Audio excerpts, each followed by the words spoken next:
보라색 르시안셔스. 나름 예쁩니다. 아니, 나름 예쁜 게 아니라 많이 예쁩니다. 많이. 네, 안녕하세요. 진이의 소리글방 진이 임유진 인사드립니다. 네, 이 무더위에 어떻게 지내시나요? 모두들 상당히 힘들게 지내실 것 같아요. 도대체 이 무더위가 언제쯤 갈까? 지나갈까? 언젠가는 떠나가겠지만 작년에도 그랬고 상당히 이 불안정한 기후가 좀 걱정스러운데요. 그런 만큼 올해도 이 더위가 도대체 언제쯤 꺾이게 될지 너무나 들쑥날쑥하고 예측할 수가 없으니까요. 참 힘들게 보내시고 계실 텐데 하루하루 조금이라도 생기 있는 거리를 찾으시고 또 건강도 돌보시고 하는 거 잊지 마셔야 할 것 같아요. 제가 그동안 꽃을 꽂던 거를 멈추고 있었어요. 꽃 꽂는 거를. 왜냐하면 날도 덥고 습하고 하다 보면 이게 상당히 그 날파리도 생기고 꽃도 빨리 시들고 그렇더라고요. 그래서 꽃을 에라 모르겠다. 오늘 여름은 잠시 홀드 이랬는데 참 이 꽃이 주는 마음의 여유랄까 생기랄까 이런 것이 상당히 존재감이 있었구나 이런 생각이 들더라고요. 그동안 꽃을 안 꽂아 놓으니까 뭔가 괜히 이렇게 마음도 다운되는 것 같고 날도 더우니까 더 그런 것 같고 그래서 오늘 외출을 해서 비록 오래 가지 않을 수도 있지만 잠깐을 보더라도 즐겁게 보고 싶은 마음에 꽃을 다시 이렇게 꽂아봤습니다. 그리고 아까 보여드린 것은 리시안셔스인데 이렇게 향기가 있네요. 네, 이렇게 보이시나요? 컬러가 참 특이하죠. 이 장미가 빈티지한 느낌의 컬러를 가진 장미인데 독특하더라고요. 그래서 이것도 한 두어 송이 이렇게 살짝 꽂아봤습니다. 네, 자, 오늘 여러분에게 소개해드릴 작품은요. 자, 스콧 피츠제럴드의 광란의 일요일이라는 단편집을 소개해드리고요. 그 안에 있는 광란의 일요일이라는 단편 한 편을 낭독해 드리려고 해요. 이 광란의 일요일이라는 작품집 단편집에는 세 작품이 수록되어 있습니다. 광란의 일요일, 5월째, 그리고 젓갈색 머리 마녀 이렇게 세 작품이 수록되어 있는데요. 5월째나 젓갈색 머리 마녀는 단편으로 그냥 보기에는 상당히 그래도 좀 긴 분량에 속합니다. 그나마 광란의 일요일이 짧지는 않지만 그래도 단편의 분량에 그래도 제일 가까운 것 같아요. 그래서 오늘은 광란의 일요일을 소개해 드릴 거고요.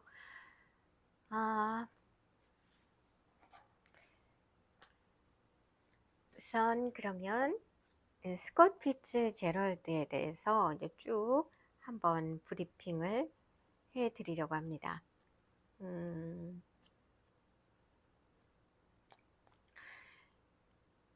이 스콧 피츠제럴드 하면은 무엇보다도 위대한 개츠비를 빼놓을 수가 없죠. 네, 정말로 이 세계적으로 유명한 작품이죠. 이 위대한 개츠비는. 그리고 어느 누구나 작가들은 대부분 다 자신의 그 경험을 바탕으로 거기에서 그닥 이렇게 멀어져 있지는 않잖아요. 뭐 예를 들면 환타지 소설 이런 경우는 조금 다를 수 있겠지만 그런 만큼 위대한 개츠비의 어떤 배경이 되는 또 그 속에 나오는 어떤 그 내용을 보면은 상당히 그 화려하고 어 뭐랄까요? 그 좀 방탕하다시피 한 그런 흥청망청 네. 그런 분위기, 그리고 1920년대의 어떤 그런 화려하면서도 그 자본주의의 어떤 극한에 있는 그런 극한 계열에 있는 사람들의 어떤 그런 어 광적인 파티와 어떤 그런 부분들, 어 그런 것들이 다 개츠비의 어떤, 아니 개츠비가 아니죠. 피츠제럴드의 어떤 경험에서 다 나온 것인 것 같아요. 음, 그래서 작자 소개를 해드리겠습니다. 위대한 개츠비는 기본적으로 뭐 영화로 보셨거나 작품을 읽으셨거나 둘 다 경험하셨을 텐데, 그 위대한 개츠비와 개츠비의 어떤 그 경험, 그 작품이 나올 수 있었던 것은 아마 이 작가의 삶과 정말 절대로 떼놓을 수 없는 어떤 밀접한 접점이 있었던 것 같습니다. 자, 소개를 해드릴게요. 스콧 피츠제럴드는 1896년 9월 24일 미네소타주 세인트폴에서 태어났다고 합니다. 프린스턴 대학 재학 시절에 세계 1차 대전이 일어나서 그래서 이제 소위로 임관을 했고요. 제대 후에서 이제 회사에 취직을 하지만 뭐 그닥 뭘 이렇게 또 학교도 중퇴하고 뭘 이렇게 내놓을 만한 그런 위치가 아니었기 때문에 결국은 약혼자 집에서 파혼을 했다고 하네요. 그래서 젤다와 파혼을 당했고 이후 그냥 그 직장을 어차피 파혼 당했는데 그만두고 어떤 그 자신에 맞는 오신 글쓰기에 몰두한 끝에 어떤 그러한 자전적 소설인 낙원의 이쪽 This Side of Paradise 1920년에 발표하게 됐는데요. 이게 대중적으로 상당히 좋은 반응을 일으켜서 좀 짭짤하게 네, 경제적으로 상당한 어떤 여유와 인기를 얻은 모양이에요. 그러니까 그것을 계기로 다시 젤더와 결혼을 하게 되죠. 위대한 개츠비에서도 거기에 나온 여자 주인공을 사랑한 개츠비는 집착하다시피 그, 그 여자를 다시 소유하고 싶어서 어, 신분 상승을 위해서 상당히 노력을 하죠. 이제 전시에 군에 가서 제대를 한 후에 여러 가지 방법을 써서 결국은 어떤 부를 어, 쌓고 그 부로서 음, 옛 애인을 다시 쟁취하기 위해서 그 옆집으로까지 이사를 하잖아요. 네, 여기에서는 뭐 이 피츠제럴드는 결국 결혼을 합니다. 뭐 똑같은 얘기는 아니지만 다 자신의 경험에서 어느 정도 어, 우러나온 것 같아요. 그리고 이제 그렇게 이제 나름 성공을 거둔 피츠제럴드는 결혼 후에도 상당히 호화로운 생활을 하고 또 그런 어떤 영화계, 작가계, 미술계, 어떤 예술 쪽에서 조금 나름 성공한 사람들, 사업가, 이런 모든 사람들이 뒤엉킨 어떤 사교계 생활에 아주 깊숙이 빠져들게 되는 거죠. 원래 이렇게 달콤한 것이 더 위험하잖아요. 그러다 보면 좀 방탕을 하게 되고, 여기저기 뭐 여행 다니고 뭐 이러면서 또 그 와중에 위대한 개츠비라는 작품을 드디어 내게 됩니다. 그럼 더욱더 성공으로의 길이 트인 거죠. 그런 만큼 더욱더 뭐 어떤 그런 술과 뭐 여러 가지 그런 방탕한 생활에 탐닉을 하게 되고요. 결국은 그런 생활에 빠져 있는 피츠제럴드가 하나의 원인이 될 수도 있겠죠. 아내 젤더는 신경쇠약에 걸리게 되고 그때부터 이제 좀 쇠퇴기가 오게 되는 것 같습니다. 그때 어떤 그 입원을 하고 계속 그렇게 힘든 나날을 보내는 그 아내의 그런 경험을 바탕으로 밤은 부드러워를 발표를 했지만 위대한 개츠비처럼 그렇게 성공을 거두지는 못했다고 하네요. 그리고 연이은 실패로 인한 경제적 어려움, 그리고 젤더의 병, 이런 것들 때문에 피츠제럴드는 결국 알코올 의존자가 된 거죠. 알코올 중독에 가까운. 뭐 그동안에도 워낙 이렇게 흥청망청 뭐 술과 함께 친하게 이렇게 뭐 보냈던 사람들은 어떤 그런 잊기 위해서, 회피하기 위해서의 한 가지 방법으로 결국은 쉽게 접근할 수 있는 게 알코올이었던 것 같아요. 그런 와중에도 어떤 글쓰기를 멈추지 않고 헐리우드의 시나리오 작가로서도 열심히 이제 활동을 합니다. 그러면서도 1935년까지 4권의 단편집을 냈다고 해요. 그래서 거의 160여 편의 단편을 썼다고 합니다. 그리고 1940년 마지막 겨울을 집필하던 중에 심장마비로 생을 마감했다고 합니다. 이 피츠제럴드의 작품을 보면은 아가씨와 철학자, 그리고 벤자민 버튼의 시간은 거꾸로 간다. 이 작품은 또 영화화 됐었죠. 위대한 개츠비뿐만 아니라. 그리고 밤은 부드러워, 아까 잠깐 언급해 드렸었죠. 그리고 비 오는 날 아침 바에서 죽다. 그리고 160편의 어떤 단편들이 있고, 그것을 엮어놓은 어떤 단편선들도 이렇게 냈다고 합니다. 이렇게 해서 작가를 설명해 드렸고요. 이 광란의 일요일을 제가 이제 낭독을 하다 보면 아마 들으시는 입장에서 느끼실 거예요. 상당히 어떤 위대한 개츠비하고 뭔가 굉장히 비슷하다. 내용이 똑같지는 않습니다. 근데 어떤 등장하는 인물들의 어떤 느낌들이라든가 주요 인물들의 어떤 것들의 어떤 그 비슷한 부분들, 그런 것도 상당히 닮아 있어요. 이 제목이 왜 광란의 일요일이냐? 그 시대에 아마도 위대한 개츠비에서도 그랬지만 그 어떤 일주일 동안 뭐 막 온갖 그 스트레스를 갖고 막 그 돈을 위해서, 어떤 그 경제적인 것을 위해서 끊임없이 또 자신의 어떤 출세를 위해서 막 그냥 열심히를 떠나서 아주 그냥 그야말로 피가 다질 정도의 그런 경쟁을 속에서 일주일을 보내다가 토요일, 일요일이 되면 그런 어떤 사교계에서는 굉장히 화려한 파티를 벌였던 것 같아요.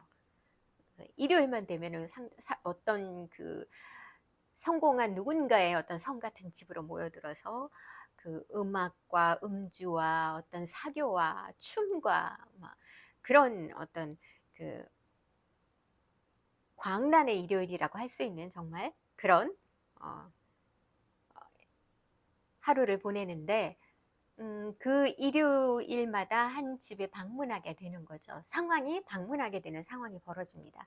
근데 이 광란이라는 게 어떤 그런 화려한 파티라든가 뭐 사교 모임의 의미로서의 광란도 있지만, 이 책의 내용에서는 어떤 사람의 어떤 그 욕망과 집착, 그리고 뭐 그런 것들이 이렇게 막 응집되어서 벌어지는 어떤 사건들. 그래서 그 부분에 있어서의 광란의 일요일이란 내용도 될 수 있을 것 같아요. 어떻게 보면은 중의적인 표현이겠죠. 이 작품에는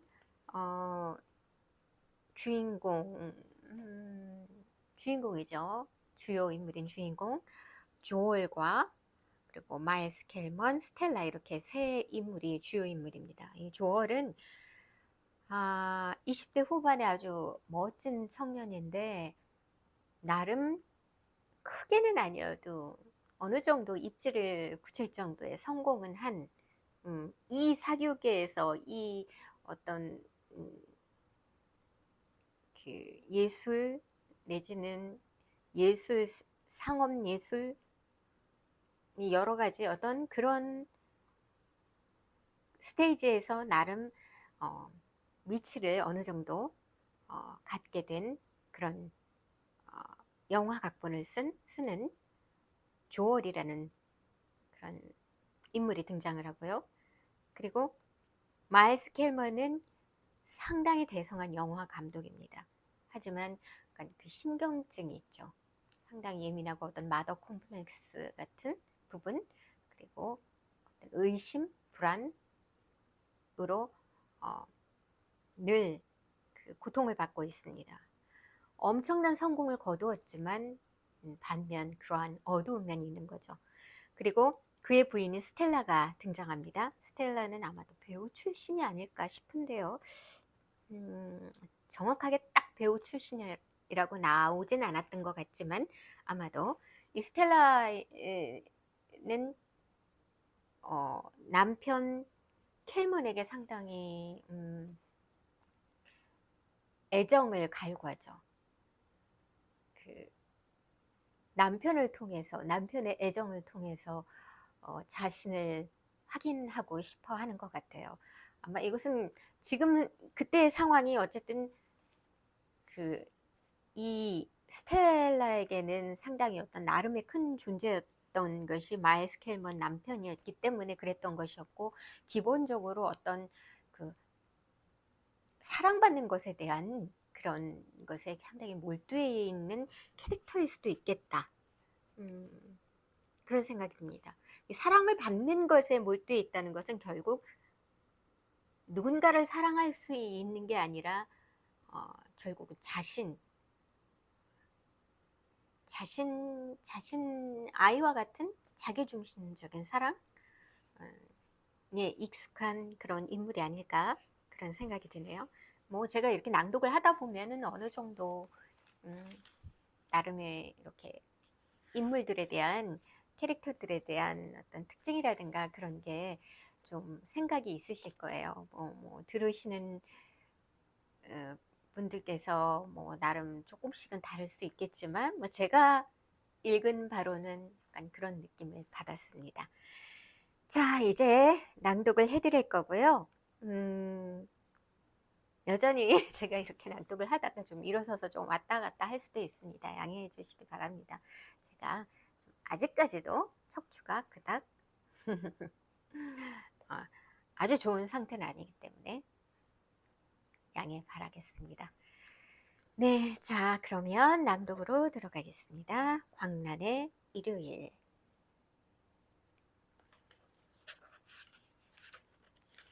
피츠제랄드. 잠깐 물 한 모금 마실게요.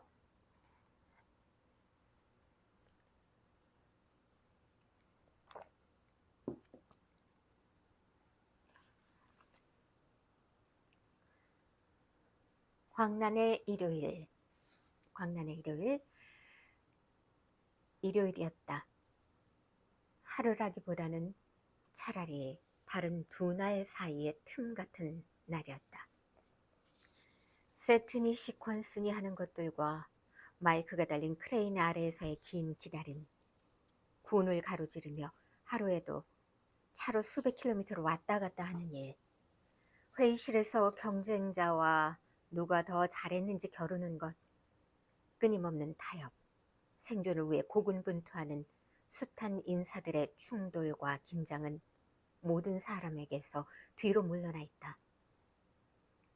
그러나 오늘은 어제 오후의 단조로움으로 인해 생기가 없어진 눈에 환한 빛이 밝혀지며 개인의 삶이 다시 시작하는 일요일이었다.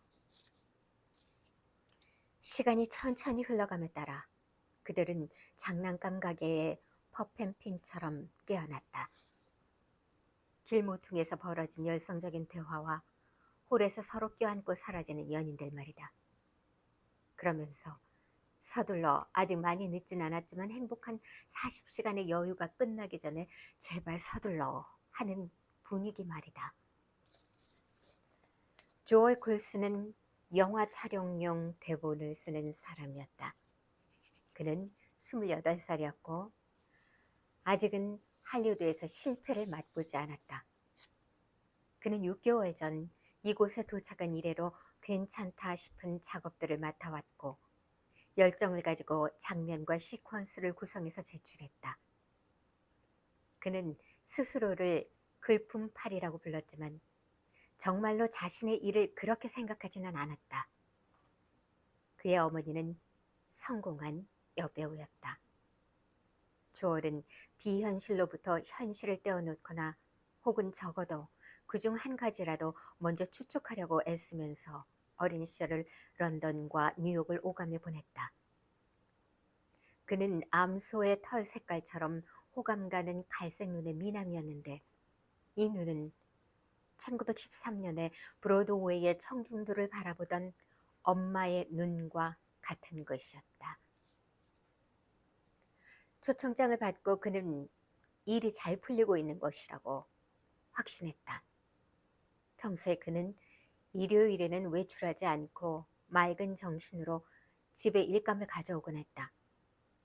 최근 회사에서는 조얼에게 매우 중요한 여배우를 위해 유진온 일의 희곡을 맡겼다. 지금까지 그가 해왔던 일들이 마일스 켈먼을 흡족하게 했고 마일스 켈먼은 할리우드에서 일하는 감독으로서 누구의 지시도 받지 않고 오로지 제작자들에 대한 책임만 지고 있었다. 조얼의 경력에 있어 모든 일이 순조롭게 진행되고 있었다. 켈먼 감독의 비서입니다. 일요일 4시부터 6시까지 차 한잔하러 들리시겠습니까? 주소는 비벌리 힐스 00번지. 조얼은 우쭐해졌다. 상류층 사람들이 모인 파티일 것이 틀림없었다. 이 초대는 전도유망한 젊은이로서의 자신에 대한 찬사와 마찬가지였다. 메리언 데이비스 패거리, 거만하게 구는 사람들, 막대한 자금을 가진 사람들, 심지어 디틀리히와 가르보와 후작 부인 등 어디에서도 보기 힘든 사람들이 켈먼의 집으로 모일지도 모른다. 술은 절대 마시지 않을 테야. 그는 스스로에게 다짐했다. 켈먼은 주정뱅이를 대놓고 싫어했고 영화 산업이 그들 없이는 굴러가지 못하는 것을 애석하게 여겼다. 조얼은 작가들이 술을 지나치게 많이 마신다는 것에 공감했다. 자신도 그런 편에 속했지만 오늘 오후에는 그렇게 하지 않을 것이었다. 그는 마일스 가까이에 앉아있다가 칵테일 잔이 돌 때 자신이 간결하고 공손하게 저는 괜찮습니다 라고 사양하는 것을 그가 들을 수 있길 바랐다. 마일스 켈먼의 집은 극도의 감동적인 순간을 위해 지어졌다. 마치 저 멀리서 고요한 전망이 청중을 숨기고 있는 것처럼 누가 듣고 있는 듯한 분위기가 풍겼다.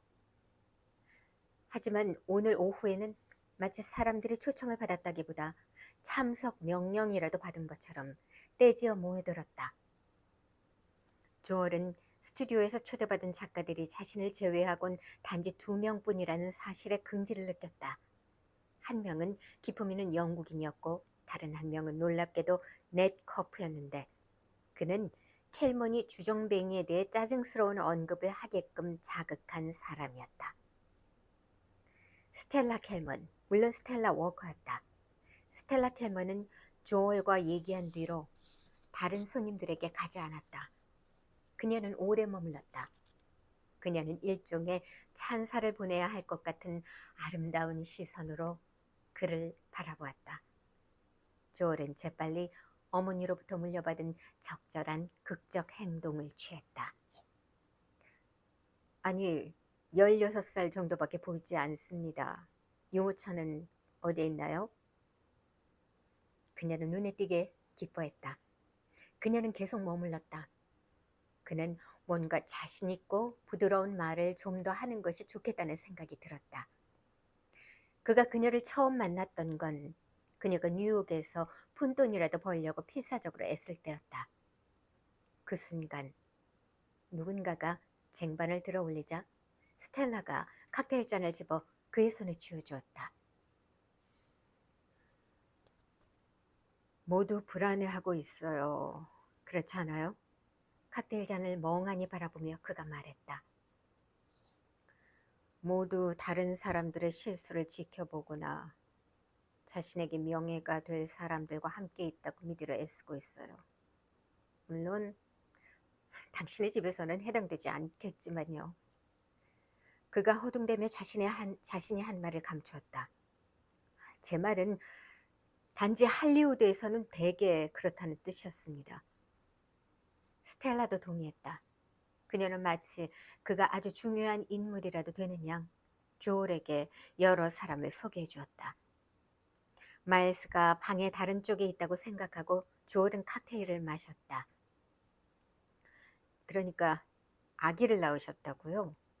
그가 말했다. 조심해야 할 시기입니다. 예쁜 여자는 첫 아이를 낳고 나면 아주 취약해집니다. 왜냐하면 자신의 매력을 확인하고 싶어 하니까 말입니다. 자신이 아무것도 잃지 않았다는 걸 증명하기 위해서는 새로운 남자의 무조건적인 애정이 필요하죠. 저는 누구에게서도 무조건적인 애정을 받아본 적이 없는 거려. 스텔라가 조금 언짢은 듯이 말했다. 당신의 남편이 두려운 모양이죠. 그것 때문이라고 생각하세요? 그녀는 그에 대해 생각하느라 눈썹을 일그러뜨렸다. 그러고 나서 조엘이 원하던 바로 그 순간 대화가 끊겼다. 그녀의 관심이 그에게 용기를 주었다.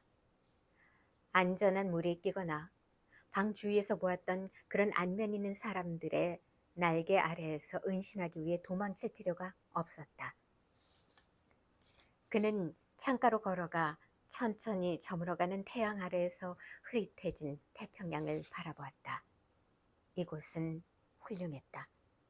미국의 리비에라 혹은 그 비슷한 것이라 불러도 손색 없을 정도였다.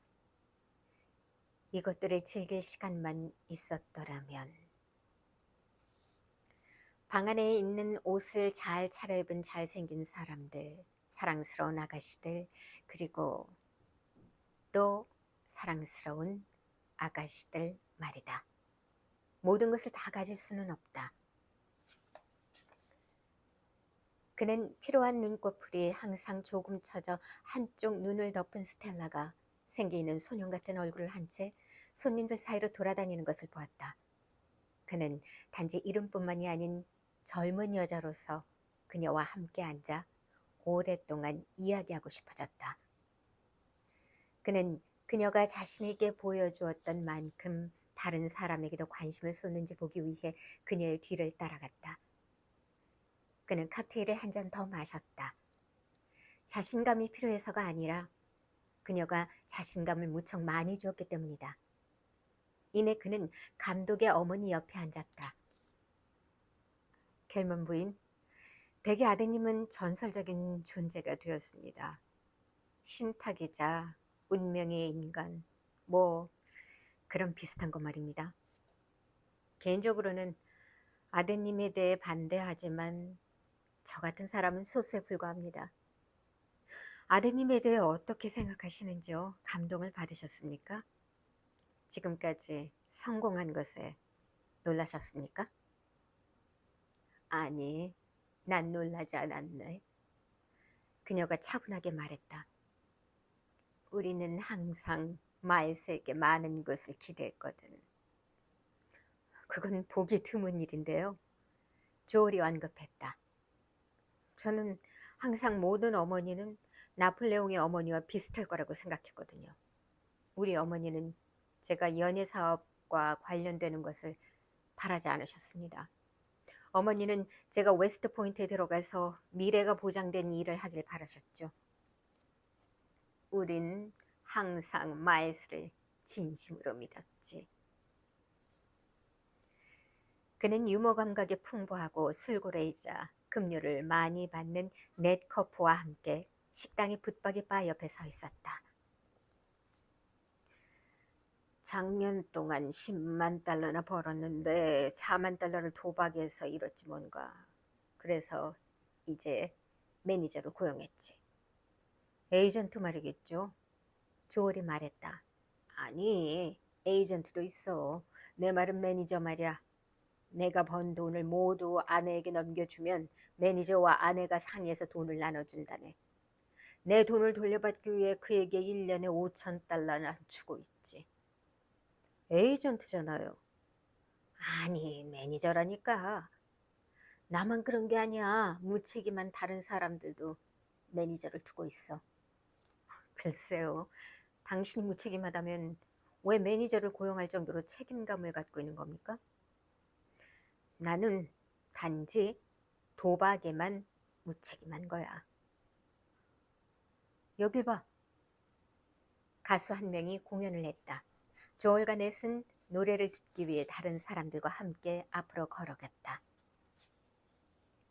2. 노랫소리가 조얼의 귓가에 어렴풋이 들려왔다. 그는 그곳에 모인 용기 있고 근면한 그 모든 사람이 친근하게 느껴졌고 마음에 들었다. 그들은 무지와 무절제한 생활에서 그들을 능가하는 부르주아 계급보다 높은 위치에 있었고 지난 10년 동안 오로지 영만을 원해왔던 나라에서도 현저히 높은 위치에 올랐다. 조얼은 그들이 좋았다. 그는 그들을 사랑했다. 그의 마음속으로 좋은 감정이 거대한 물결처럼 밀려 들어왔다. 가수가 노래를 마치고 여주인에게로 작별 인사를 하러 가자 조얼에게 좋은 생각이 떠올랐다. 자신이 만든 좀 더 발전시키기라는 작품을 보여주고 싶었다. 객실에서는 흥미거리에 지나지 않았지만 여러 사람을 흥겹게 해준 적이 있었고 어쩌면 스텔라 워커를 즐겁게 해줄지도 몰랐다. 이런 예감에 사로잡히자 그의 심장은 자신을 드러내길 좋아하는 스칼렛이라는 혈구로 두근거렸고 그는 그녀를 찾아냈다. 물론이죠. 그녀가 외쳤다. 제발요. 뭐 필요한 거 없나요? 제가 하는 말을 받아 적을 비서가 한 사람 필요합니다. 제가 할게요. 이 말이 퍼지자 그곳을 나서려고 이미 외투를 입고 홀에 있던 손님들이 다시 돌아왔고 조얼은 여러 낯선 이들과 눈이 마주쳤다. 방금 공연한 사람이 유명한 라디오 예능인이라는 것을 깨닫자 어렴풋이 불길한 예감이 들었다. 그러다 어떤 사람이 쉬 하고 말했고 그는 불길하게도 인디언처럼 반원을 이룬 사람들의 무리 중심에 스텔라와 단둘이 서 있었다. 스텔라는 기대에 차서 그를 보며 미소를 지었고 그는 공연을 시작했다.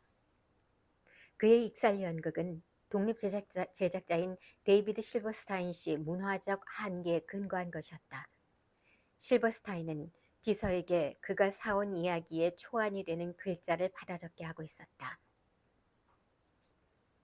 이혼 이야기, 젊은 세대. 세대를 잘못 말한 것으로 원문에는 generational generator라고 말함. 이혼 이야기, 젊은 세대들과 외인 부대 이야기. 그는 자신이 실버스탄 씨의 억양으로 말하는 소리를 들었다. 하지만 우리는 좀 더 발전시켜야 하네. 알겠나? 미심쩍은 고통이 조얼에게 날카로운 일격을 가했다. 부드러운 조명 아래에서 그를 둘러싸고 있는 얼굴들은 호기심이 어린 채 열중하고 있었지만 그 어디에도 웃음이라고는 그림자조차 찾아볼 수 없었다.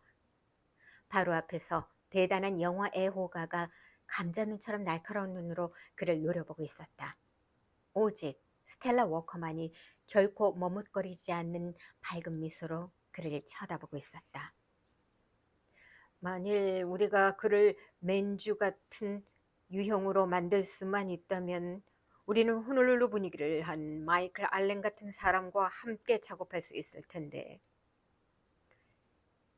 여전히 앞쪽에선 작은 소리도 들리지 않았지만 뒤쪽에선 바스락거리는 소리가 나더니 왼쪽 앞문으로 움직이는 모습이 보였다.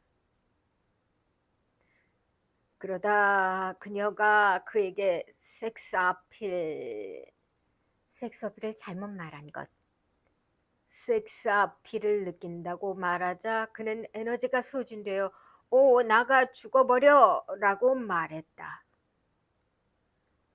어느 시점에서 그는 넷커프가 킬킬거리는 것을 들었고 여기저기에서 기운이 나게 해주는 표정들을 보았다.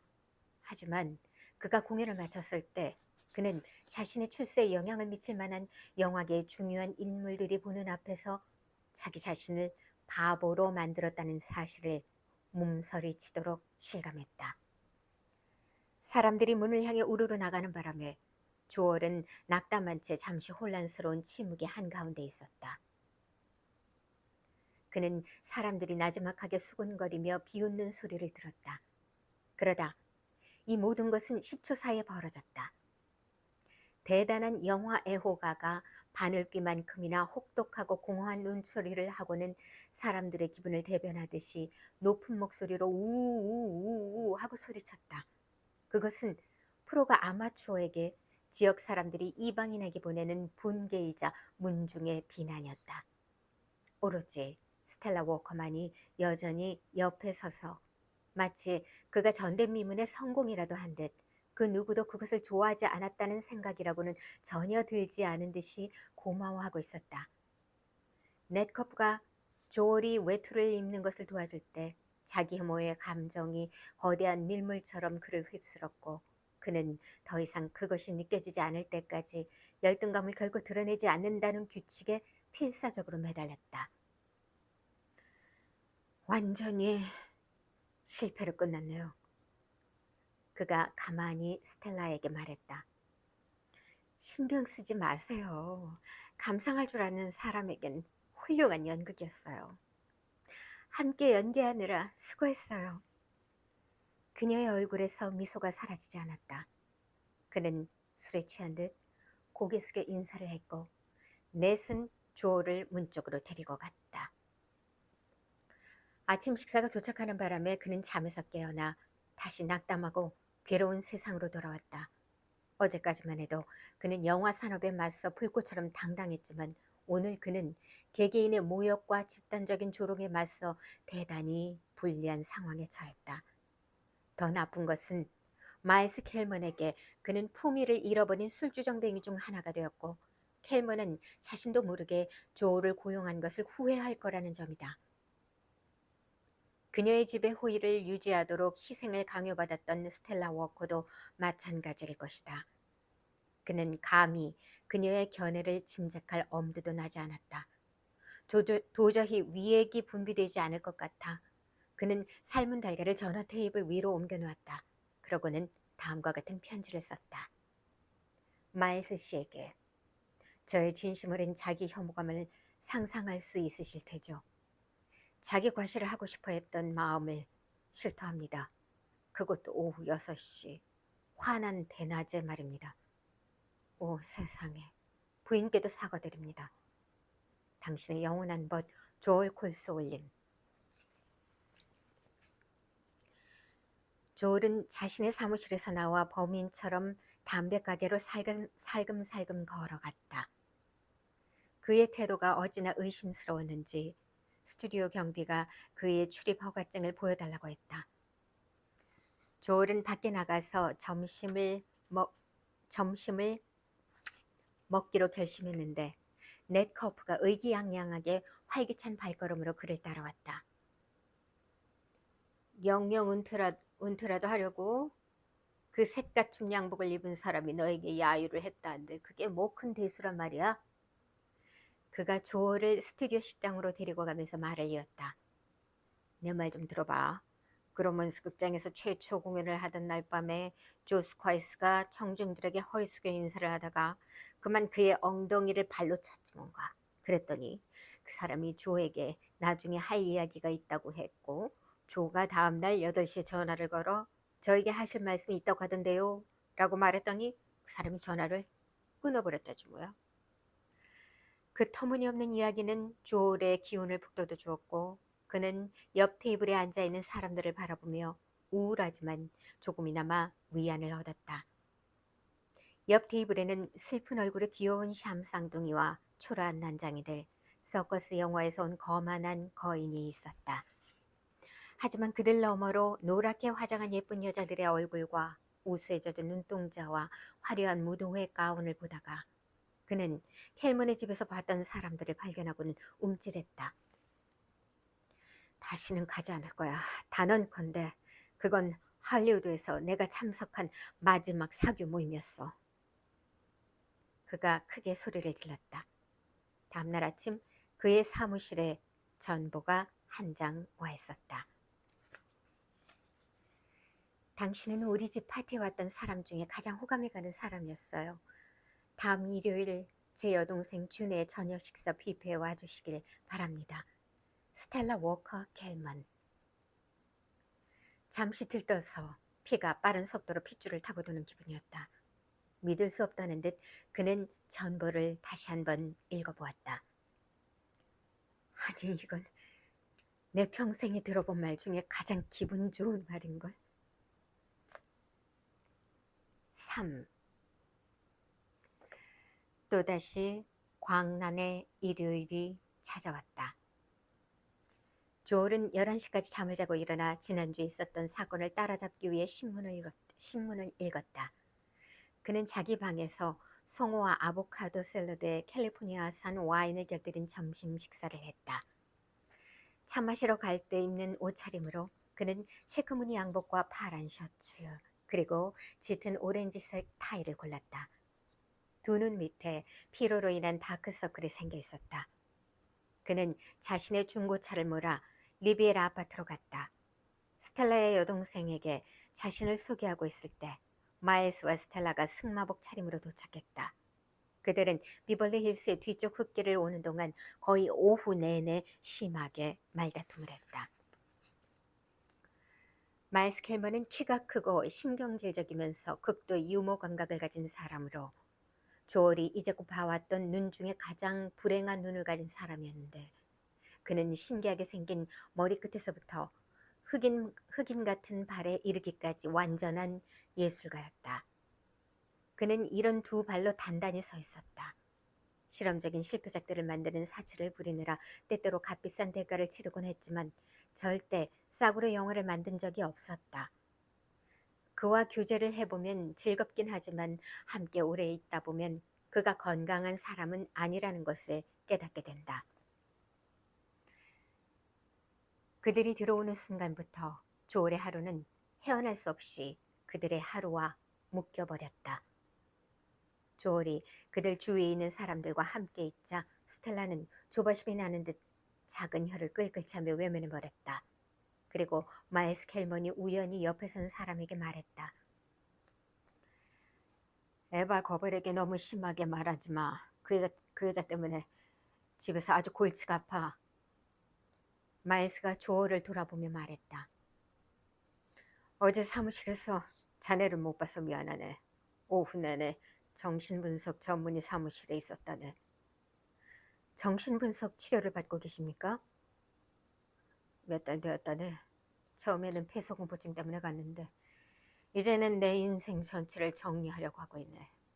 의사들 말로는 1년은 넘게 걸릴 거라고 하더군. 마일스 씨 인생에는 아무 문제가 없습니다. 조얼이 그를 안심시켰다. 없다고? 글쎄, 스텔라는 그렇게 생각하지 않는 듯한데 아무에게나 물어보게. 그러면 누구든 그것에 대해 말해줄 걸세. 그가 씁쓸하게 말했다. 아가씨 한 명이 마일스의 의자 팔걸이에 걸터 앉았다. 조얼은 스텔라에게 가로질러 갔고 스텔라는 수심에 잠긴 난로 옆에 서 있었다.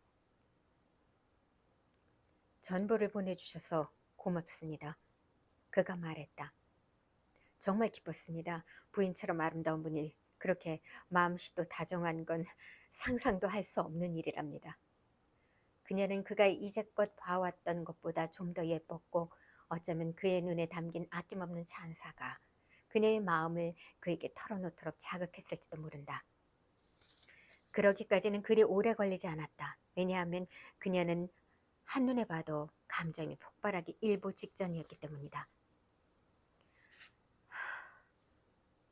그리고 마일스가 2년 동안이나 이 짓을 계속해 왔는데도 나는 전혀 알지 못했어요.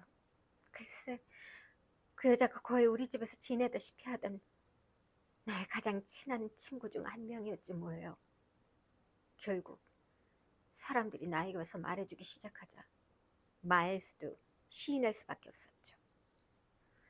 그녀는 조울의 의자 팔걸이에 힘주어 앉았다. 그녀가 입고 있던 승마용 바지는 의자 색깔과 같았고 조울은 그녀의 머리카락 다발이 적금색과 옅은 금색 가닥으로 되어 있어 염색이 되지 않는다는 것과 그녀가 화장을 전혀 하지 않았다는 것을 알게 되었다. 그녀는 그 정도로 예뻤던 것이다. 새로운 사실을 한 충격으로 여전히 몸을 떨며 스텔라는 새로운 여자가 마일스 주변을 맴돌고 있는 광경이 견딜 수 없었다. 그녀는 조어를 침실로 데려가 커다란 침대 양쪽 끝에 앉아 계속 이야기를 이어갔다. 화장실에 가던 사람들이 흘끗흘끗 바라보며 짓궂은 말을 던졌지만 스텔라는 전혀 신경을 쓰지 않고 자신의 이야기를 털어놓았다. 잠시 후 마일스가 문 안으로 고개를 들이밀고 말했다. 조얼에게 반 시간도 안 되는 동안 뭔가를 설명하려는 건 소용없는 일이야. 나도 내 자신을 이해 못하고 정신분석 전문의도 그걸 이해하는데 1년은 꼬박 걸릴 거라고 했단 말이야. 그녀는 마일스가 그곳에 없다는 듯이 계속 말을 이어나갔다. 그녀는 마일스를 사랑했다고 말했다. 무수한 어려움 속에서도 그녀는 항상 그에게 충실했다고 했다. 정신분석 전문의 말로는 마일스가 어머니 콤플렉스가 있다는 거예요. 첫 번째 결혼 생활에서 그는 어머니 콤플렉스를 부인에게로 전이했고 당신도 알다시피 그러고 나서는 그는 나에게서 섹스를 충족시켰어요. 하지만 우리가 결혼하자 똑같은 일이 되풀이되고 말았던 거예요. 그는 어머니 콤플렉스를 나에게로 전이하고 그의 모든 리비도를 다른 여자들을 향해 발산했어요. 조울은 이 말이 전혀 얼토당토 하는 건 아님을 알고 있었다. 그런데도 얼토당토 아는 말로 들렸다. 그는 에바 고베를 잘 알고 있었다. 그녀는 어머니 같은 성격으로 완벽한 외모의 스텔라보다 나이도 더 많고 어쩌면 더 똑똑한 것 같았다. 이제 마일스는 조얼에게 스텔라가 할 말이 너무 많으므로 자기들과 함께 집으로 가자고 참을성 없이 제안했고 그들은 비벌리힐스의 대저택으로 차를 몰고 갔다. 높은 천장 아래의 상황은 더욱 엄숙하고 비극적이었다. 창문 밖은 온통 어둡지만 아주 맑고 섬뜩하게 환한 밤이었고 스텔라는 얼굴이 온통 붉은 금빛이 된 채 미친 듯이 울며 방 안을 돌아다녔다. 조얼은 여배우들의 비탄을 믿지 않는 편이었다. 그들은 다른 우선 과제가 있었다. 그들은 작가와 감독들이 삶에 숨을 불어넣은 아름다운 붉은 금빛의 인물들이었다. 슬퍼하다가도 몇 시간 뒤에는 둘러앉아 속삭이고 킥킥 웃으며 빈정대는 말을 하고 그러면 온갖 모험이 밀물처럼 그들에게로 밀려온다. 그는 때때로 귀 기울여 듣는 척했지만 그보다도 그녀가 옷을 얼마나 멋지게 갖춰 입었는지를 생각하고 있었다. 그녀는 다리 부분이 짝을 이룬 맵시 있는 승마 바지에 목 부분이 조금 높은 이탈리아풍 스웨터와 짧은 갈색 샤모와 가죽 외투를 입고 있었다. 그는 그녀가 영국 귀부인을 흉내내고 있는 것인지 아니면 영국 귀부인이 그녀를 흉내내고 있는 것인지 알 수가 없었다. 그녀는 현실에서의 가장 현실적인 모습과 가장 뻔뻔스럽게 배역을 소화해내고 있는 모습 사이를 헤매고 있었다. 마일스는 나에게 질투심이 너무 강해서 내가 하는 것에 사사건건 질문을 던져요. 그녀는 경멸하듯 소리쳤다. 내가 뉴욕에 있었을 때 에디 베이커와 함께 극장에 갔다고 편지를 쓴 적이 있었어요. 마일스는 질투심에 사로잡혀 하루에 10번씩이나 전화를 했지 뭐예요? 나는 그때 제정신이 아니었다고. 마일스가 코를 세게 킁킁거렸는데 그것은 그가 긴장했을 때 나오는 버릇이었다. 정신분석가는 한 주 가지고는 아무 결과도 얻을 수 없었어. 스텔라는 절망적으로 고개를 저었다. 당신은 내가 3주 동안 호텔방에 박혀 있길 바랐나요? 아무것도 바라지 않았어. 내가 질투심이 많다는 건 인정해. 안 그러려고 노력하고 있어. 그 문제에 대해 브리즈베인 의사와 상담했지만 아무 도움도 되지 않았어. 당신이 오늘 오후에 조월의 의자 팔걸이에 걸터 앉았을 때도 나는 조월을 질투했다고. 당신이 그랬다고요? 그녀는 화들짝 놀랐다. 당신이 그랬다고요? 당신 의자 팔걸이에는 다른 누군가가 앉아있지 않았던가요? 그리고 당신은 나에게 2시간 동안 말이라도 건넸나요? 당신은 침실에서 조월에게 고민을 늘어놓고 있었잖아. 그 여자 생각만 하면. 그녀는 에바 거벨의 이름을 생략하면 그녀의 존재가 줄어들 거라고 믿는 듯했다. 우리 집에 자주 오곤 했던. 좋아, 좋다고. 마일스가 진절이 난다는 듯 말했다. 나는 모든 걸 다 인정했고 나도 당신만큼이나 그 문제에 대해 마음이 안 좋아. 조를 돌아보며 그가 영화에 관해 이야기를 시작하자 그 사이 스텔라는 손을 승마바지 주머니에 넣고 길게 뻗은 벽을 따라 침착하지 못하게 움직였다. 마일스는 형편없는 대우를 받아왔어요. 그녀가 마치 그녀의 개인적인 문제는 전혀 이야기하지 않았던 양 돌연히 대화로 다시 돌아오면서 이야기를 꺼냈다. 여보, 벨처 노인이 당신의 영화를 바꾸려고 한다는 이야기를 조얼에게 들려줘요. 그녀가 그를 대신해 분노로 눈을 번뜩이며 마일스를 보호하듯이 맴돌며 서 있는 동안 조얼은 자신이 그녀를 사랑하게 되었음을 깨달았다. 흥분으로 숨이 막힐 듯한 기분에 그는 자리에서 일어나 작별 인사를 했다. 월요일이 밝아오자 새로운 한 주는 이론적인 토론이나 일요일의 가십과 스캔들 따위와는 뚜렷한 대조를 보이며 평일의 리듬을 되찾았다. 대본의 세부적인 수정사항에 관한 끝없는 논의가 있었다. 디졸브 일색으로 처리하는 대신 그녀의 목소리를 사운드 트랙에 남겨놓고 벨의 앵글에서 택시를 중간샷으로 컷하거나 아니면 단순히 카메라를 뒤로 당겨 기차역을 포함해 잠시 고정해 놓고서 늘어선 택시 행렬을 따라가며 패닝하면서 화면에 담으면 됩니다. 월요일 오후가 되자 조얼은 남을 즐겁게 하는 일을 하는 사람들도 즐거워할 특권을 갖고 있다는 사실을 다시 잊어버렸다. 저녁에는 마일스 저택으로 전화를 했다. 그는 마일스에게 전화를 걸었지만 스텔라가 전화를 받았다.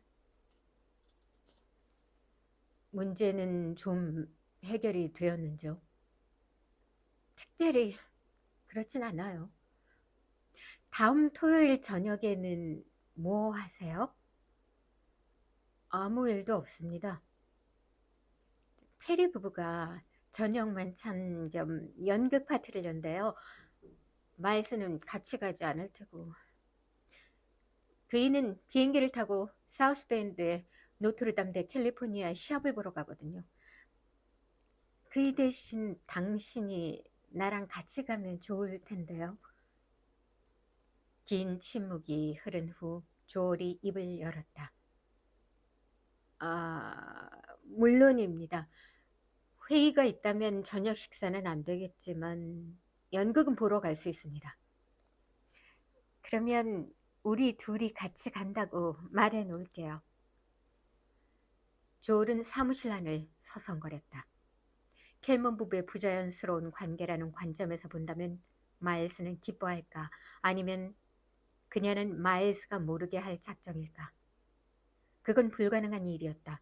만약 마일스가 그 일을 언급하지 않는다 해도 조얼이 말할 것이다. 이런저런 생각으로 그가 다시 일에 착수하기까지는 1시간도 더 걸렸다. 수요일에는 담배 연기가 행성과 성운을 만들어낸 회의실에서 4시간 동안이나 입씨름이 계속되었다. 3명의 남자와 1명의 여자가 돌아가며 양탄자를 왔다 갔다 하며 제안하거나 비난하고 매섭게 말하거나 설득하고 확신에 차거나 절망적인 태도로 말을 했다. 마지막에 조엘은 우물쭈물하며 마일스에게 말을 걸었다. 이 남자는 지쳐 있었다. 피로가 쌓여서가 아니라 삶에 지쳐 있었다.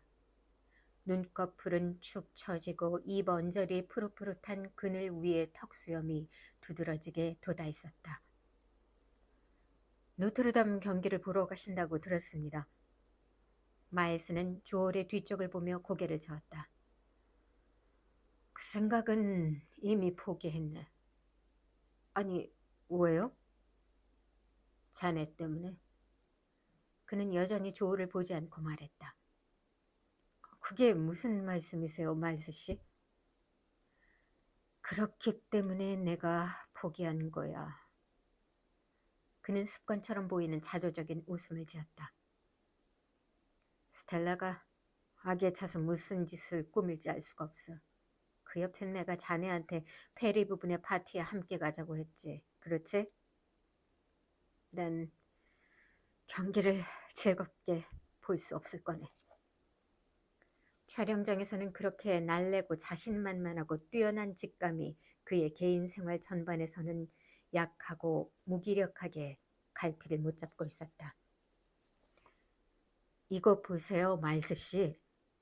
조엘은 인상을 찌푸리며 말했다. 저는 부인에게 추근된 적이 없습니다.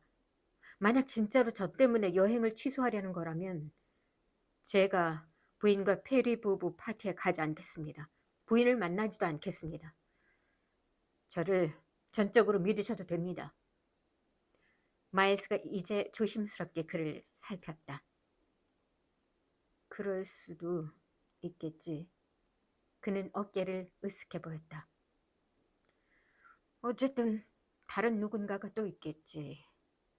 경기를 봐도 아무런 재미가 없을 거야. 부인께 별로 믿음이 없으신가 보군요. 부인은 항상 당신에게 충실했다고 하던데요. 그랬을 수도 있겠지. 지난 몇 분 동안 마일스의 입가의 근육이 좀 더 축 늘어졌다.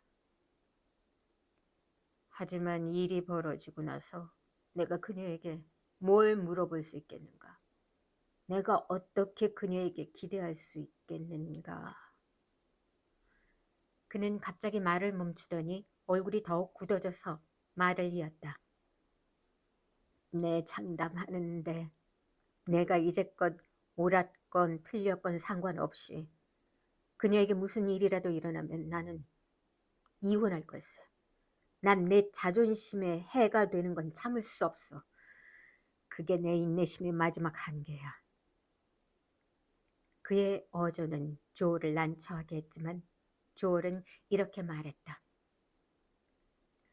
부인은 에바 거벨 문제에 대해 좀 진정이 되셨나요?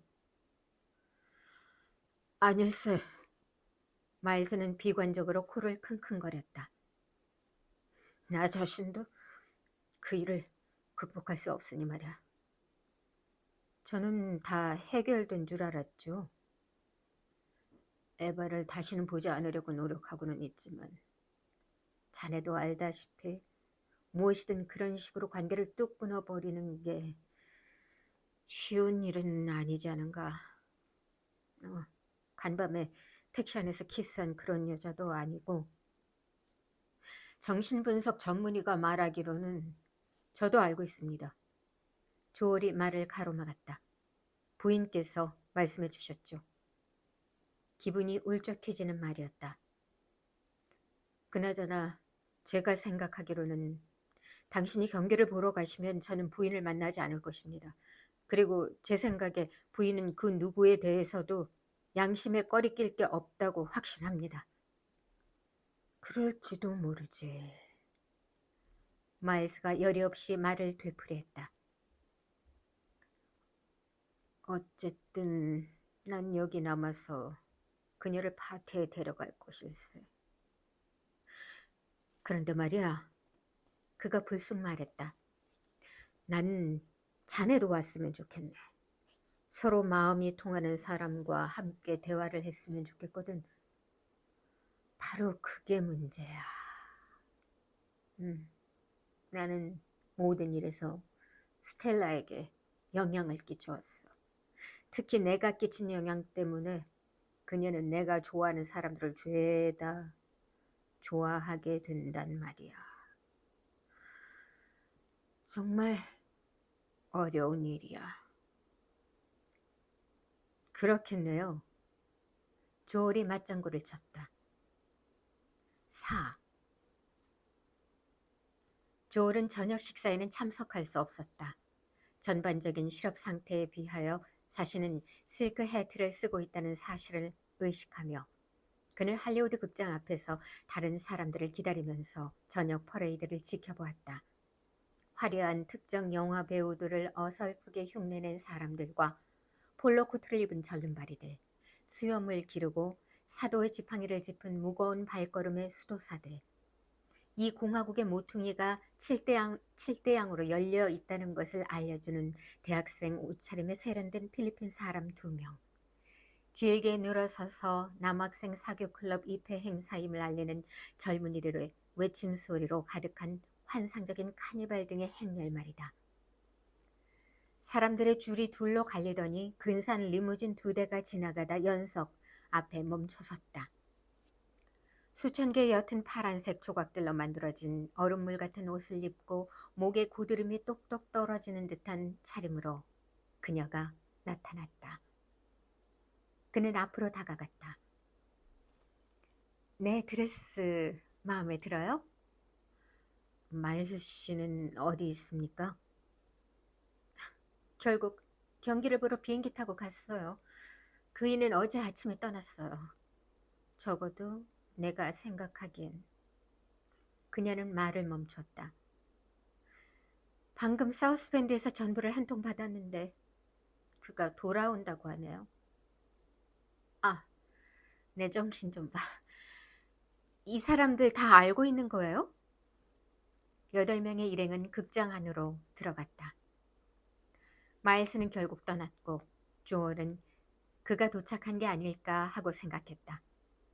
하지만 공연이 진행되는 동안 청순한 밝은 머릿결 아래 얼굴 옆선을 보이고 있는 스텔라와 함께 있자 그는 더 이상 마일스에 대한 생각이 들지 않았다. 문득 그가 뒤돌아 그녀를 바라보자 그녀도 그를 바라보았다.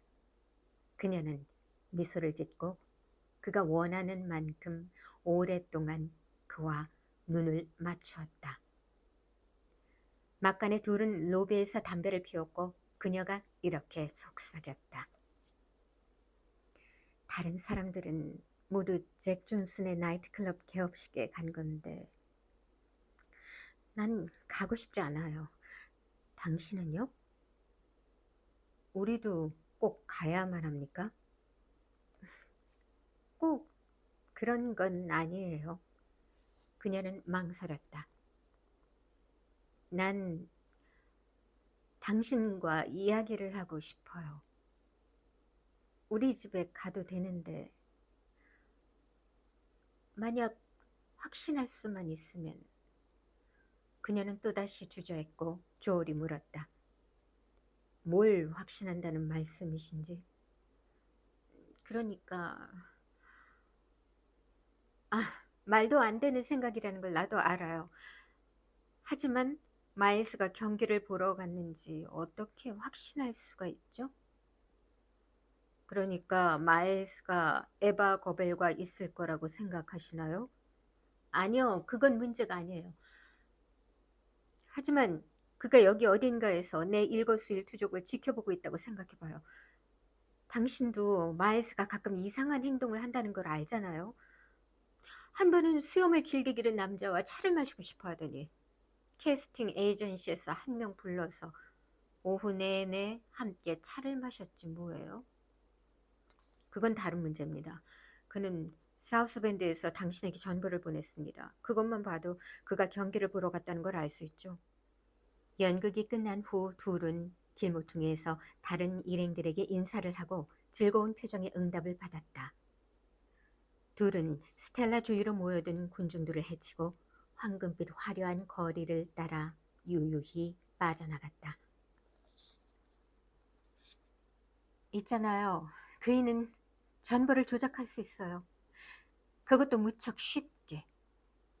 스텔라가 말했다. 그건 사실이었다. 그리고 그녀가 불안해하는 것도 어쩌면 당연하다는 생각이 들자 조엘은 화가 났다. 만일 마일스가 그들을 향해 카메라를 들이대더라도 그는 마일스에게 어떤 죄책감도 들지 않았다. 그는 크게 말했다. 그건 말도 안 되는 소리입니다. 상점 유리창에는 벌써 크리스마스 트리가 놓여 있었고 대로 위를 비추는 보름달은 길모퉁이의 커다란 여성 실내용 등불처럼 무대 장치로 쓰이는 소품일 뿐이었다. 낮에는 유칼립투스 나무처럼 타오르던 비버리 힐스의 어두운 나무 아래로 들어가자 조엘은 자신의 얼굴 아래에 있는 하얀 얼굴과 그녀의 둥그스름한 어깨를 흘긋 볼 뿐이었다. 그녀는 벼랑간 뒤로 물러서더니 그를 올려다보았다. 당신의 눈은 꼭 당신 어머니의 눈 같아요. 그녀가 말했다. 나는 그녀의 사진으로 스크랩북을 가득 채우곤 했어요. 부인의 눈은 오로지 부인의 눈이고 다른 사람의 눈과 조금도 닮지 않았어요. 그가 대답했다. 무엇 때문인지 조엘은 집으로 들어가며 땅바닥을 훑어보았다. 마치 마일스가 관목에 숨어 있기라도 한 듯. 전보 한 통이 홀 테이블에 와 있었다. 그녀가 크게 읽었다. 시카고, 내일 밤 집에 감. 당신을 생각하며 사랑해. 마일스. 봤죠? 전보 종이를 테이블 위에 던져놓으며 그녀가 말했다. 그이는 이렇게 쉽게 조작할 수 있다니까요. 그녀는 집사에게 술과 샌드위치를 가져오라고 하고는 2층으로 올라갔고 조엘은 텅 빈 응접실로 걸어 들어갔다. 이리저리 돌아다니다가 그는 2주 전 일요일에 망신을 당하며 서 있었던 피아노 쪽으로 걸어갔다. 그렇다면 우리는 좀 더 발전할 수 있겠군요. 그가 큰 소리로 말했다. 이혼 이야기, 젊은 세태와 웨인 부대 이야기들을. 그의 생각이 또 다른 전보로 옮아갔다. 당신은 우리 집 파티에 모였던 사람 중에 가장 호감이 가는 사람이었어요. 갑자기 어떤 생각이 그의 머리를 스쳤다. 만약 스텔라가 보낸 전보가 순수하게 호의의 표시였다면 마일스가 보내라고 부추겼을 가능성이 높았다. 왜냐하면 조를 초대한 사람은 마일스였기 때문이다. 아마 마일스는 이렇게 말했을 것이다. 조에게 전보 한 통 쳐. 지금 비참한 상태일 테니 스스로를 엉망으로 만들었다고 생각하고 있을 거야. 그것은 나는 모든 일에서 스텔라에게 영향을 끼쳐왔어.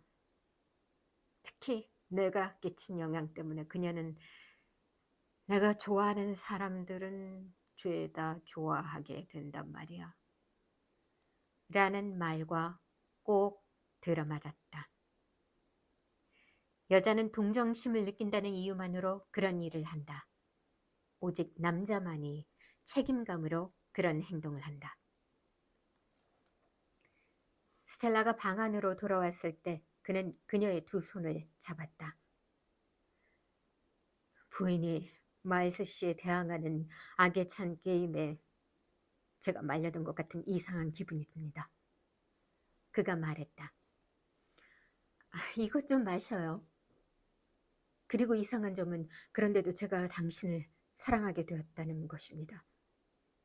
전화벨이 울리더니 그녀는 그의 손을 벗어나 전화를 받았다.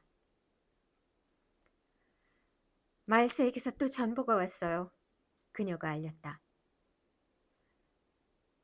그가 보냈든 아니면 그렇게 적혀있든 간에 캔자스 시티에 있는 비행장에서 보낸 전보라고 하네요. 저에게도 안부를 전해달라고 했겠죠. 아니요. 그는 단지 나를 사랑한다고만 말했어요. 나도 그가 그렇다는 걸 믿어요. 그는 그렇게 너무나도 약하단 말이에요. 이리 와서 내 곁에 앉아요. 조울이 그녀를 재촉했다. 아직 이른 시간이었다.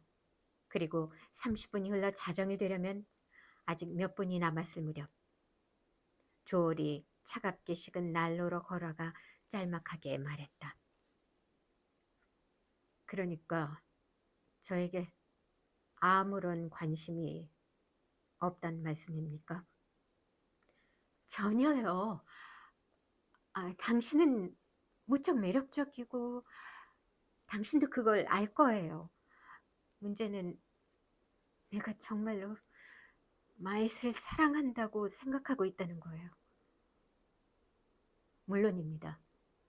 그리고 오늘 밤 난 모든 게 불편하다는 마음이 들어요. 그는 화가 나진 않았다. 그는 심지어 복잡한 관계에 연루되는 것을 피했다는 사실에 어렴풋한 안도감을 느꼈다. 하지만 몸의 온기와 부드러움이 차가운 푸른 의상을 녹이고 있는 그녀를 바라보자 그는 그녀가 두고두고 후회하게 될 일 중에 하나가 될 것이라는 걸 알았다. 이만 가봐야겠습니다. 그가 말했다. 택시를 부르겠습니다. 말도 안 되는 소리예요. 운전기사가 대기하고 있는데. 그는 그녀가 자기를 가도록 내버려 두는 것을 보고 움찔했다. 그리고 그것을 알아차린 그녀는 그에게 가볍게 입을 맞추고 말했다. 당신은 다정해요, 조얼. 그러자 갑자기 세 가지 일이 일어났다. 그는 술을 단숨에 들이켰고 전화가 온 집안을 크게 울렸고 홀에 있는 시계는 트럼펫 소리로 시간을 알렸다. 9, 10, 11, 12, 5. 또다시 일요일이 찾아왔다. 조울은 한 주간의 업무가 아직도 수위처럼 자기 몸에 매달려 있는 것을 느끼며 그날 저녁에 극장에 갔다는 것을 깨달았다. 그는 하루가 끝나기 전에 서둘러 처리해야 하는 일에 착수하듯 스텔라에게 고백을 했다. 하지만 오늘은 일요일이다. 즐겁고 여유로울 24시간이 그의 앞에 펼쳐져 있었다. 매분이 애둘러 달래듯이 접근해야 할 무엇이었고 매 순간은 무한한 가능성의 싹을 품고 있었다. 불가능한 것은 아무것도 없었다. 모든 것이 이제 막 시작하고 있었다. 그는 술을 한 잔 더 따랐다. 높은 신음소리를 내며 스텔라가 전화기 옆에서 힘없이 앞으로 미끄러졌다. 조울이 그녀를 안아 올려 소파 위에 눕혔다. 그는 손수건에 소다수를 뿜어 그곳으로 그녀의 뺨을 찰싹 때렸다. 전화 수화기에서는 여전히 말소리가 들려왔고 그는 그것을 자신의 귀에다 갖다 대었다. 비행기가 캔자스 시티 바로 이쪽에서 추락했습니다. 마일스 켈먼 씨 시신은 확인되었고 그는 수화기를 내려놓았다. 그대로 누워 계세요. 스텔라가 눈을 떴을 때 그가 교묘하게 시간을 끌며 말했다. 무슨 일이 일어났죠? 그녀가 작게 말했다. 다시 전화를 걸어봐요. 무슨 일이 일어난 거지? 제가 바로 전화를 걸어볼게요. 주치의 이름이 뭡니까? 마일스가 죽었다고 그래요? 가만히 누워 계세요. 아직 안 자는 하인이 있습니까? 나 좀 안아줘요. 나 무서워요. 그는 팔로 그녀를 감쌌다. 주치의 이름을 알아야겠습니다. 그가 단호하게 말했다. 어쩌면 착오일 수도 있습니다만 누군가가 여기 있어야 합니다. 의사는 이런 맙소사. 마일스가 죽었어요. 조엘은 2층으로 뛰어가서 아모니아수를 찾으려 낯선 약장을 뒤졌다. 아래층으로 내려오자 스텔라는 울면서 이렇게 말했다. 그는 죽지 않았어. 죽지 않았다는 거 알아요. 이거 그가 꾸민 계략이 볼 거예요. 그는 나를 고문하고 있는 거예요. 그가 살아있다는 거 알아요. 그가 살아있다는 걸 느낄 수 있어요. 부인, 친한 친구분들 몇 명을 부르고 싶습니다. 오늘 밤에 여기서 부인 혼자 있을 수는 없어요. 아니, 안 돼요. 그녀가 소리쳤다. 날 아무도 볼 수 없어요. 당신이 있어줘요. 나에겐 친구가 한 명도 없어요. 그녀가 일어나자 눈물이 얼굴을 타고 흘러내렸다. 마일스가 내 유일한 친구였는데 그이는 죽지 않았을 거야. 그이가 죽었을 리 없어. 내가 당장 그리로 가서 알아볼 테야. 나랑 같이 가줘요. 그러시면 안 됩니다. 오늘 밤에 할 수 있는 일은 없습니다. 제가 연락할 수 있도록 여자분들 이름 좀 알려주시겠어요? 루이스, 존, 캠을? 누구 부를 만한 사람 없습니까? 스텔라가 그를 멍하니 쳐다보았다. 에바 커벨이 가장 친한 친구였어요.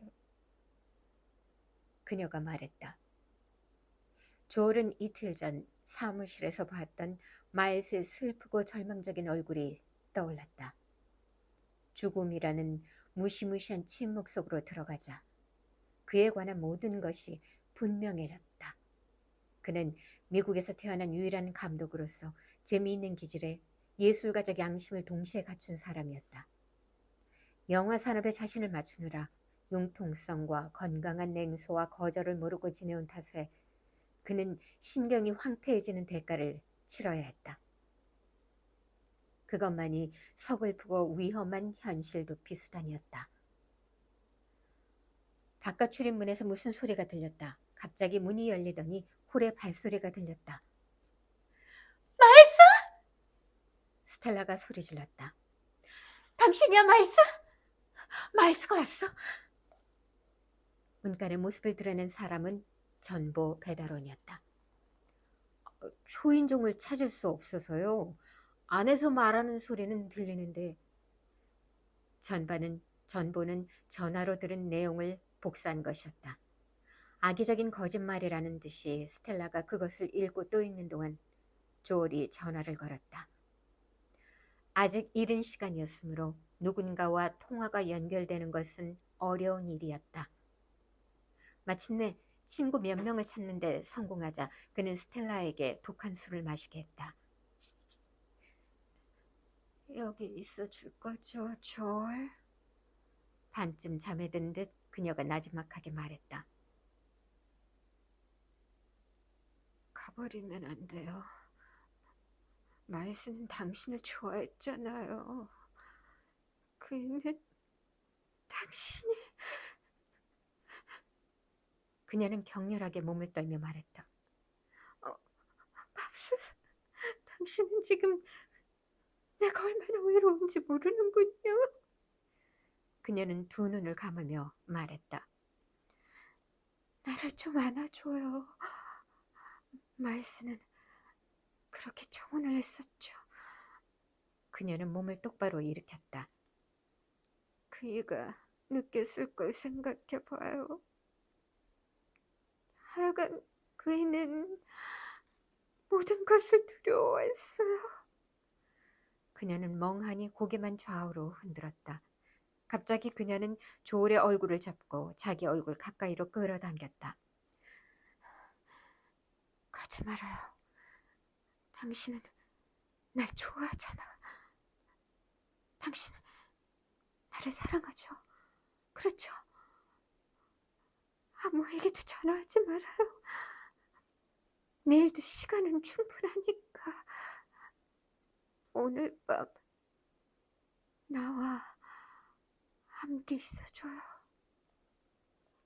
그는 그녀를 뚫어지게 쳐다보았다. 처음에는 믿기지 않아서였고 그 다음에는 이해를 하자 충격을 받아서였다. 스텔라는 암중 모색이라도 하듯 마일스가 짐작하던 상황을 유지함으로써 그가 살아있도록 하려고 애쓰고 있었다. 마치 마일스가 걱정하던 만약의 일들이 여전히 존재하는 한 마일스의 정신은 죽을 수 없다는 듯이 말이다. 조울은 결연하게 전화기로 가서 의사에게 전화를 걸었다. 그러지 마요. 아무에게도 전화하지 말라니까! 스텔라가 소리쳤다. 다시 이리로 와서 날 안아줘요. 벨스 박사님 계십니까? 조얼! 스텔라가 소리쳐 불렀다. 당신은 믿어도 된다고 생각했는데 마일스는 당신을 좋아했어요. 그는 당신을 질투했죠. 조얼, 이리로 와요. 아, 그때 만일 그가 마일스를 배신한다면 그녀는 마일스를 계속 살아있게 할 수 있을 것인가? 그가 진짜로 죽었다면 어떻게 그를 배신할 수 있을 것인가? 만일 그가 마일스를 배신한다면 그녀는 마일스를 계속 살아있게 할 수 있을 것인가? 그가 진짜로 죽었다면 어떻게 그를 배신할 수 있을 것인가?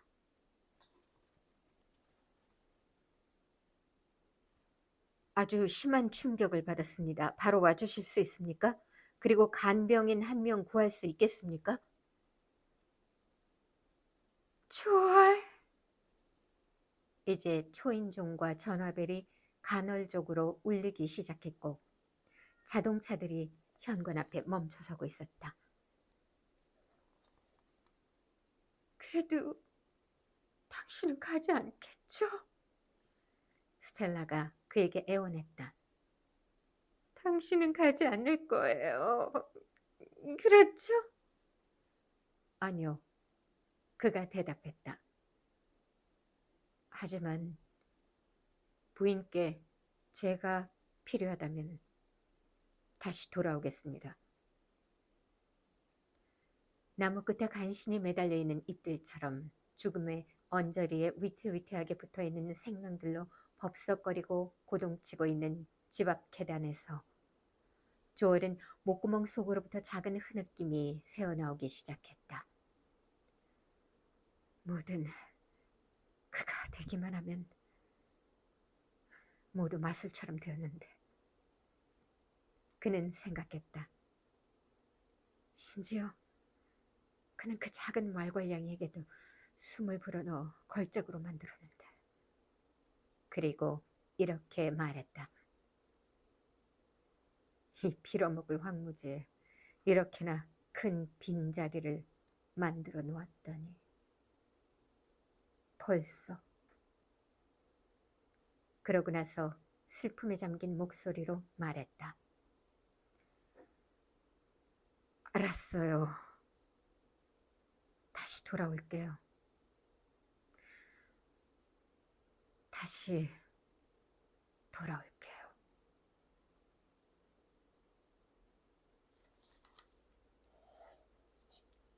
광란의 일요일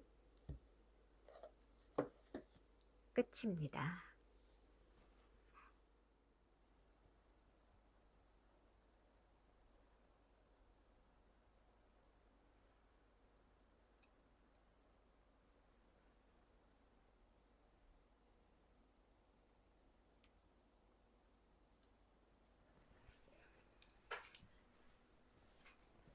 네, 이렇게 광란의 일요일 낭독을 마쳤습니다.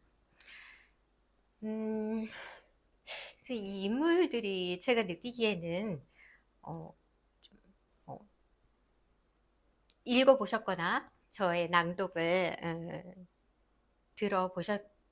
보신 구독자 여러분이나 여러분들 입장에서 어떤 생각을 하실지 모르겠어요. 근데 제가 느끼기에는 그 인물들이 특히나 조얼이 더 그렇고 스텔라도 그렇고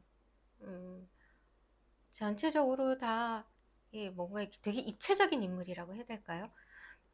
하긴 워낙 인간이라는 게 다 입체적이잖아요. 한 가지 면만 있을 수 없고 감정이라는 것도 너무나 복잡하고 그런 알 수 없는 미묘한 것들이 막 얽혀 있는 것 자체가 어떻게 보면 인간사, 사람들의 어떤 심리 그런 것 자체가 누구 특정한 인물을 말해서라기보다는 어떤 인간의 어떤 속성이 그렇게 약간 광란스럽다는 것처럼 너무 이렇게 갖다 붙였는지 모르겠지만 어쨌든 그렇게 굉장히 좀 복잡한 것 같아요. 그런 복잡한 이면을 되게 부각해서 보여준 그런 작품이 아닌가 이런 생각이 들거든요. 조얼 같은 경우에도 마지막 장면에서 상당히 그 미묘한 것이 많이 숨어 있어요. 문장 이런 데 보면은 스텔라에 대한 감정이 물론 소유하고 싶은 감정이 분명히 있지만 스텔라가 자기를 원치 않는다는 것 때문에